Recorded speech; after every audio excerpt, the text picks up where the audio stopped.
আপোনালোকে মনত পেলাওক অসমৰ দৰে এখন ৰাজ্য য'ত চৰকাৰী চাকৰিৰ কাৰণে পঢ়া শুনাৰ কাম নাছিলে দালালত টকা দিব পাৰিলে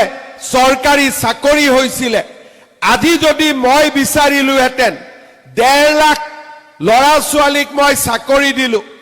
এজনৰ পৰা যদি মই 1 লাখ টকাও ললোহেঁতেন মোৰ হাতত 15,000 কোটি টকা জমা হলেহেঁতেন আৰু 1 লাখ টকা দিবৰ কাৰণেতো মানুহ ৰেডি আছে এটা চৰকাৰী চাকৰি দিম বুলি ক'লে 1 লাখ টকা দিয়া মানুহ আছে নে নাই আজি যদি মই কওঁ যে মই এতিয়া চৰকাৰী চাকৰি দিম 1 লাখ টকা দিয়ক কিমান মানুহ ওলাব কিন্তু আজি ভাৰতীয় জনতা পাৰ্টিৰ চৰকাৰখনে 1.5 লাখ চৰকাৰী চাকৰি দিলে কাৰো পৰা এটা টকা তামোল পান এখনো নোখোৱাকৈ আজি 1.5 লাখ মানুহক চাকৰি দিলে তাৰ ফলত লাভ কি হৈছে চাকৰি পুৱাই চাকৰি পাইছে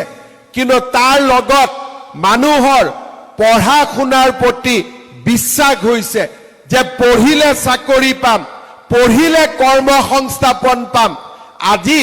মই যেতিয়া মিটিঙত আহো মোক ল'ৰা ছোৱালীয়ে খুধে স্যাৰ পুলিচত আমাক আকৌ ইন্টাৰভিউ কেতিয়া ওলাব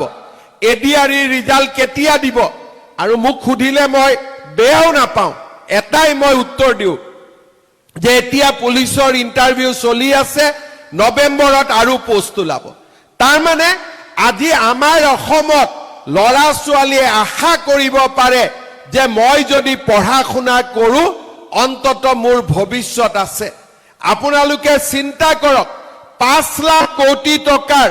যদি ইণ্ডাষ্ট্ৰি আনি অসমত